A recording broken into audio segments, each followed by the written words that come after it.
La Antártida, por Claudia Parodi.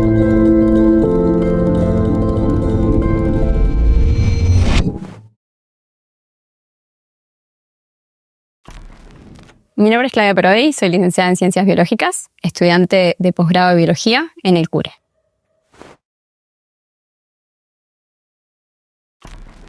Como estudiante de posgrado estoy desarrollando mi marco teórico para presentarme a una beca, la beca ANI, en agosto, y también estoy colaborando en un proyecto que se genera actualmente y se va a llevar a cabo en la campaña de verano este año, que trata la conservación de los recursos marinos vivos en la península antártica y estudia como modelos a los pingüinos.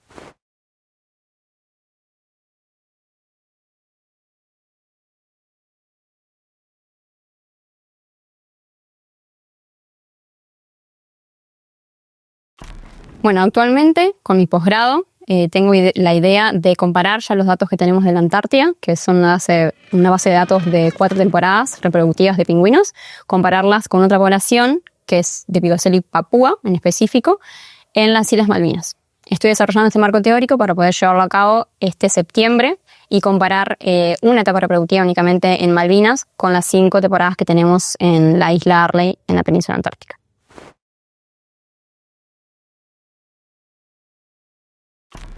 Esta investigación la quiero llevar a cabo porque es una pregunta en específico que me planteé, que es en base al cambio climático y a las variables ambientales que se están acentuando principalmente en los polos, y como ya he tenido trabajos en la Antártida, quería saber cómo estos cambios afectan a ciertas poblaciones que pueden ser indicadores de dicho cambio.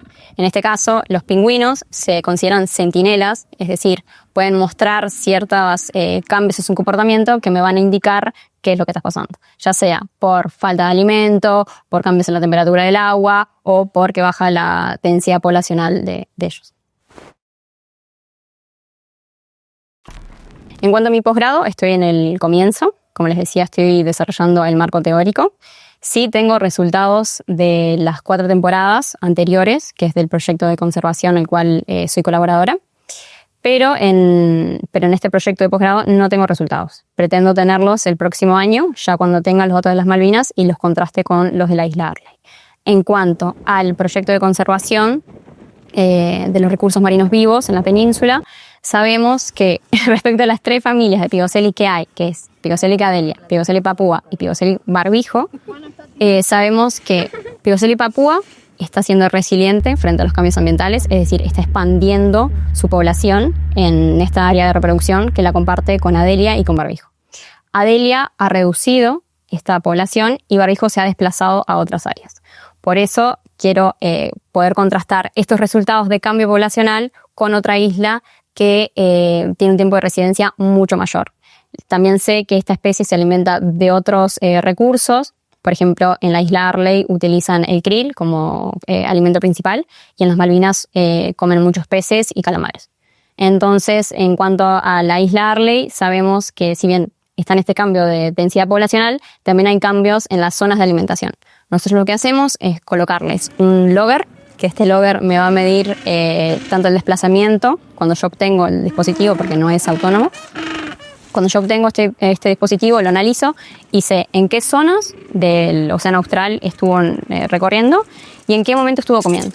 Porque eso también tiene ciertos parámetros que me mide el eje X, el eje Y, el eje X y el eje Z, en donde, dependiendo de ese movimiento con un modelo específico, sé si el pingüino está nadando, si está haciendo algún buceo, dependiendo del tipo de buceo, sé si se alimenta o sé si solo está buscando alimento. Actualmente implementamos unas cámaras en el lomo también de los pingüinos que comparamos los valores del logger con el valor fotográfico. O sea, tenemos una cosa con la otra. Sabemos entonces en base al modelo que se están alimentando y tenemos también como resultado la imagen en cual, bueno, realmente sí está pasando esto. Sabemos que Papúa ha bajado su distribución, es decir, come más cerca de la zona reproductiva, y que Adelia últimamente ha desplazado más por alimento por falta de alimento. Bueno, nosotros, como salimos al campo, cuando estamos en la isla, que es la isla Rey Jorge, la isla Arley, que es la isla donde está la zona de anidación de pingüinos, primero tenemos 10 kilómetros de distancia de la base Artigas, entonces tenemos que ir caminando. Primero, principal, equipo de frío y de nieve. En la mochila, alimento, porque vamos a estar unas cuantas horas en la isla. Si bien contamos con un refugio, que es cuando nos vamos a alimentar o hacemos el cambio de la ropa de frío por la ropa de manipulación del individuo. Y también tener en cuenta todos los materiales que tenemos que llevar en las mochilas. Entonces, para la salida del campo y la manipulación de los pingüinos, contamos con copos o redes para agarrarlos. Si no tenemos este copo o se nos hace difícil, dependiendo de la ubicación de la zona de alineación del pingüino objetivo, nos ponemos unos guantes que son de cuero duro porque te pican mucho. Y abajo unos guantes de nitrilo para saber si el pingüino perfora o algo. Tenemos abajo indicación de si se rompió el guante, si realmente picó o no, por todos los problemas de gripe aviar y demás. Una vez que se agarra el pingüino, lo agarramos, lo colocamos así y lo primero que hacemos es colocarle el aparato que es un lower, un dispositivo GPS. También utilizamos GLS que mide intensidad lumínica y ese se pone todo el año. El GPS va solo en un periodo de 7 días. Entonces, para la colocación de este dispositivo utilizamos una cinta tesa, una regla que lo colocamos por debajo de la pluma, la ponemos abajo y colocamos el dispositivo. Utilizamos también gotita y un papel de etiqueta para poner el número, el tipo de N de ese pingüino. Y también utilizamos después una aguja con cierta micra para poder sacar sangre, para poder hacer el sexado, porque los pingüinos vos lo ves a simple vista y no puedes diferenciar si son machos o hembras, entonces tienes que hacer un análisis de sangre. Una vez que le vamos a sacar sangre, utilizamos los capilares, que esos son unos poquitos tubitos de vidrio, que lo ponemos una vez se pinchan para que la sangre vaya directo al tubo de vidrio. Eso se descarta en un Eppendorf, se etiqueta y se guarda en unas plaquitas. A todo esto, cuando vamos a iniciar todo el proceso de la captura hasta que finalizamos el proceso de liberación, lo cronometramos, porque hay un límite que son aproximadamente 5 minutos en el cual podemos estar con el individuo para que este no segrede cortisol y me pueda, al hacer el análisis de sangre, generar un error. Es decir, el individuo no puede estar estresado cuando yo le estoy haciendo el análisis de sangre. Después tenemos unas bolsas de telas que hay de 2 tamaños, unas más grandes para los padres y otras para los polluelos. Cuando los pollitos chicos están en guardería, que ya tienen un peso de 200, 300 gramos, también los pesamos. Entonces utilizamos una balanza digital para ser más específica. Los colocamos en una bolsita y los pesamos. Después de que ya los pesamos, esos se liberan. Bueno, en cuanto al proyecto de posgrado, como les comenté, no tengo resultados, pero les puedo comentar sobre los resultados del proyecto en el cual soy colaboradora. En cuanto a datos cuantitativos, como les dije, comparamos diferentes especies de la misma familia, en el cual Papúa es una especie que, dependiendo de la abundancia de alimento, va a zonas más cercas de la colonia. Es decir, cuando va a poner huevos, no se aleja tanto, en comparación con otra especie que va a buscar muchos más recursos más cerca del continente. Para que tengan una orientación de la ubicación, la península antártica está acá y la parte del continente es mucho más al sur. Entonces hay un pingüino que gasta muchísimo más energía para ir a buscar más alimento para tener para las crías. En base al cuantitativo, sabemos que Papúa, por ejemplo, puede modificar sus puestas si hay condiciones climáticas adversas, por ejemplo, lluvia, nieve, barro, que genera que el huevo puesto muera. Papúa puede volver a hacer otra puesta o puede retrasar su puesta en base a las condiciones ambientales que haya y pone después. Adelia no. Adelia tiene una cronología que sabe que en cierto momento, en cierta temperatura, tiene que poner. Y eso ha generado también una disminución en su población, porque como hay demasiados cambios en el ambiente de nieve, aumento de temperatura, no ha permitido que esta población se adapte a estos cambios rápidos del clima y disminuya su población, porque no puede volver a poner otro huevo después de ya puesto.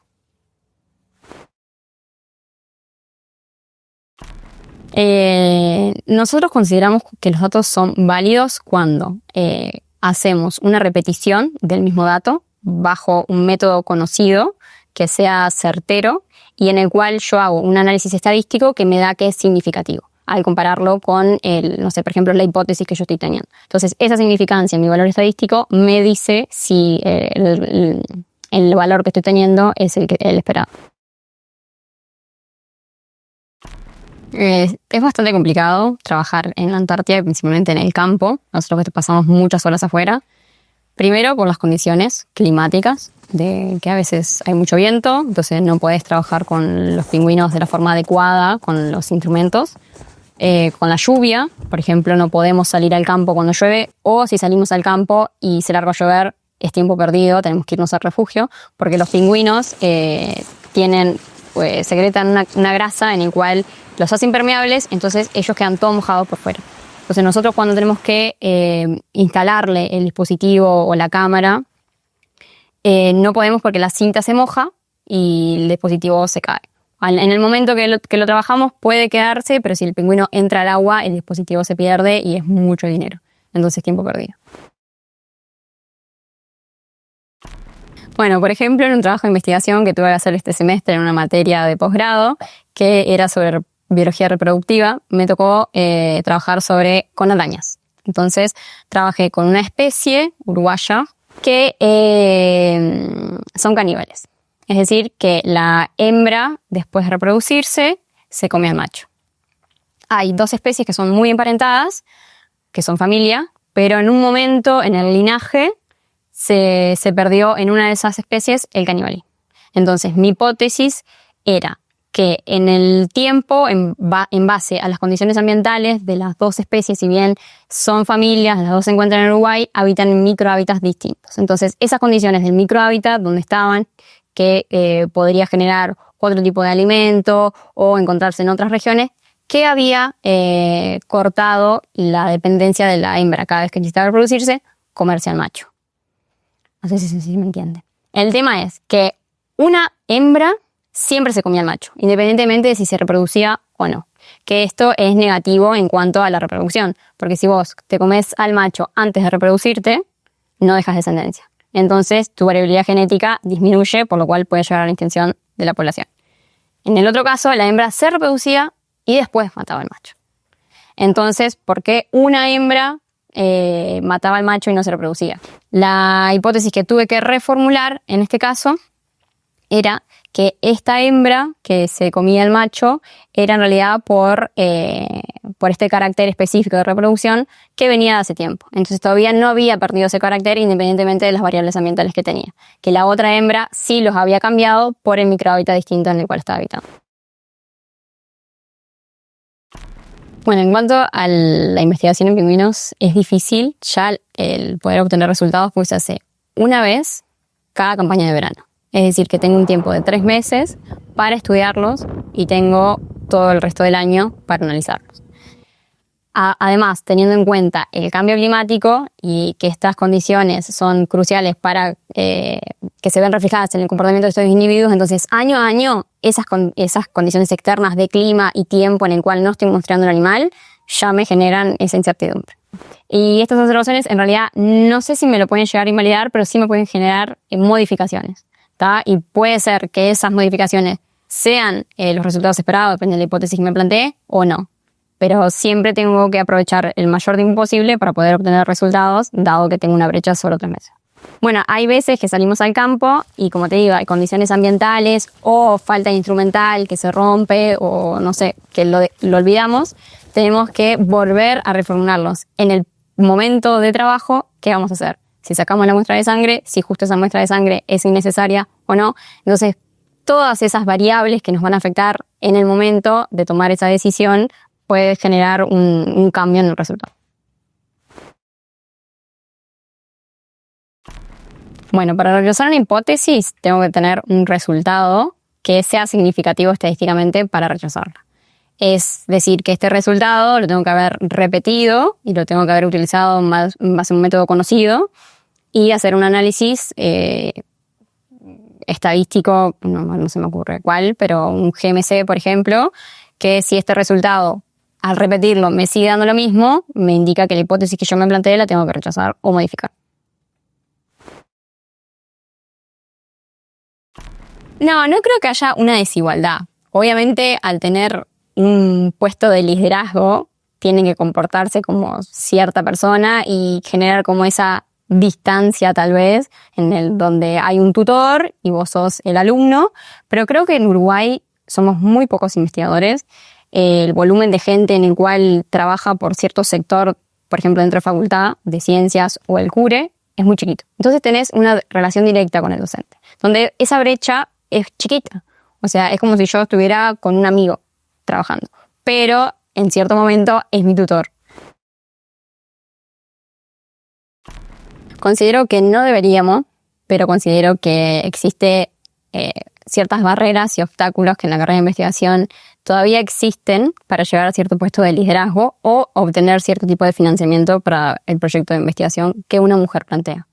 Entonces sí siento que hay un mayor esfuerzo por el género femenino por llegar a ciertos lugares donde hoy en día los ocupan hombres. Pero últimamente se han habido ciertas reformas y se ha trabajado muchísimo más para que esto cambie y espero que siga así. Bueno, les diría que confíen en sus capacidades, que la ciencia necesita del razonamiento femenino, que tenemos mucho para aportar. Nuestra mente es una bomba llena de ideas y de cosas para hacer. Que se apoyen en referentes, que no se bloqueen con los desafíos, porque en Uruguay la investigación está un poco trancada. Pero nada, confiar, fortalecer los conocimientos y hacer lo que les gusta. Un montón. Más por aquellos proyectos que estaban iniciando ciertas ofertas financieras para llevar a cabo un proyecto de cierta importancia, ya sea dentro de Uruguay o internacional, como puede ser en la Antártida, que se presenta dentro del instituto. Entonces, hay 3 entidades, que es el Instituto Antártico Uruguayo, la Universidad de la República y la ANI, que ahora van a trabajar estos 3 potencias para financiar proyectos específicamente antárticos. Que esto antes, con ese monto tan grande, no se hacía. Trabajando con otros fondos, por ejemplo está el María Viña y hay otro que ahora no me acuerdo, son proyectos que son más bajos y poder alcanzar este tipo de presupuesto requiere también de mayor esfuerzo, de más carrera y también de tener otros colaboradores, porque hay personas que tienen una idea pero no tienen un equipo de trabajo tan grande, porque también hay falta de investigadores, que apoye y respalde todo el trabajo que tiene que hacerse. Entonces, el presupuesto es fundamental. La falta de investigadores también. Entonces, creo que no hay tantos investigadores porque el ingreso que estamos teniendo no es tan grande. Entonces, debería haber un equilibrio y también un aumento del presupuesto para formar y para seguir haciendo.